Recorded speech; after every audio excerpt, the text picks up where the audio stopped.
શેઠની ઘીરે ચોર આવ્યા. દિવાલ ચોર ખોદતા હતા.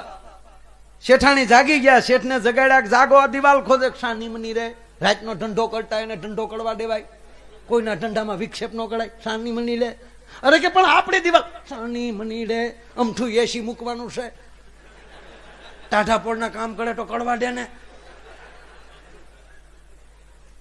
શેઠાણી કે આ તો હાવ કાયર જે છે એ કાયર તો કાયર. તમારા રૂમમાં વયા જાઓ, તમારાની વેટમાં બોલવાનું, વયા જાઓ. બાય વહી ગયા રૂમમાં, ઘોડ્યું. જેવી એની પત્ની એના રૂમમાં ગઈ એટલે આ ભાઈએ અલંગની પાઇપ લીધી અને જે જગ્યાએ ખોદવાનો અવાજ આવતો હતો ત્યાં પાઇપ લઈને ઉભા રહ્યા. અને ચોરે જે એમ કહેવાય કે બાખું પાડ્યું દિવાલમાં, હોલ ઇન ધ વોલ, કે વોલ ઇન ધ હોલ, જે કઈ કહેવાતું. હું નિહાળે ગયો તેથી ટ્રાફિક બહુ હતું, પણ હોલ ઇન ધ વોલ.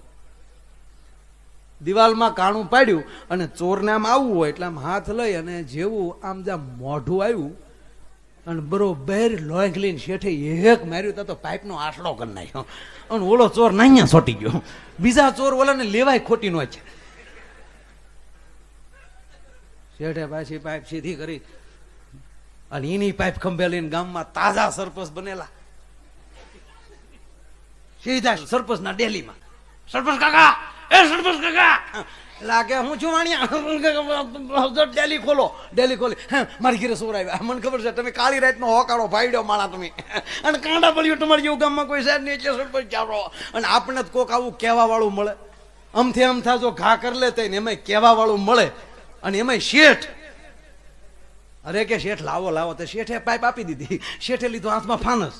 મોર શેઠ ને વાહે બાપુ, તાજા સરપંચ. દૂર ફાનસ રાખીને દેખાડ્યું, જોઈ ઓલો જોઈ રહ્યો. સરપંચે જોયા વગેરે પાઇપ માર્યો, ઓલો મરી ગયેલો તો હતો. એક પાઇપ જ્યાં સરપંચે માર્યો હતો તો શેઠે ફાનસ નો ઘા કરી નાખ્યો. આલે લે એક ભેગો પટાવી દીધો. વાહ ભાઈડો, વાહ મળદ, વાહ બાપુ, વાહ. તા તો વળી બાપુ કે ચવાલ જ નથી ને.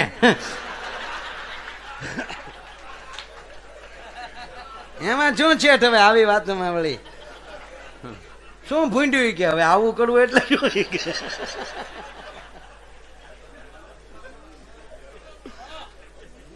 તા તો શેઠે આખું ગામ ભેગું કર્યું. આ સરપંચ ના લાયક કહેવાય. તમે કોઈ ડી ભાઈડ કોઈ ફોર્મ ભીડ્યા છે આમાં? આ મલડગાનગી કહેવાય. એક ભેગો છોડને પટાવી નાખ્યો. સરપંચ કે સવાલ જ નથી. સન્માન કરો. હવારના પોરમાં ઓલા પ્રજાતાની મુદ્દો ભલે ના પીડ્યો. ઓલો એમણે દિવાલમાં જેમ કેમ અડધો એરું ફોનમાં મરી ગયેલો પીડ્યો, એમ ઓલો સોર પડેલો ટાટિયા લબડે. ઈ ન્યા કોઈ જશો નહીં. ગામ ભેગું કર્યું, સન્માન સંભાળમ. એમાં શેઠાણી આવ્યા. શેઠાણી શેઠને બોલે કે અહીંયા આવો. હું છે આ સન્માન સંભાળમ. એક ભેગો બાપુએ સોરને મારી નાખ્યો. એ કે હું જાગતી હતી, સોરને તમે માર્યો, મરદ તમે છો, તમારું સન્માન થવું જોઈએ. શાની મની રે, તને નો ગાંડી ખબર પડે હાસું સન્માન શું છે. આપણે બીજાના સન્માન કરવાના હોય, આપણે સન્માન લેવાય નહીં ગાંડી, તને નો ખબર હોય.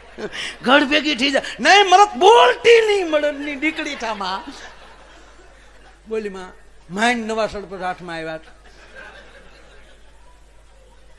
એ સન્માન સમારંભ હાલતો હતો ને એમાં ખાતું આવ્યું.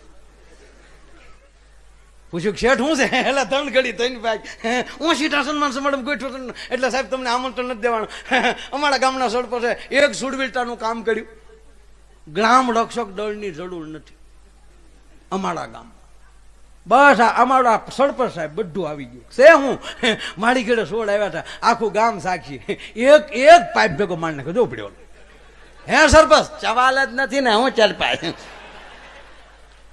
સીધા 302 માં નાખીને જીપમાં નાખીને ઉપાડ્યા. ત્યારે શેઠે શેઠાણીને કોણી મારી. જો આ સન્માન ઉતાવળી બહુ હતું.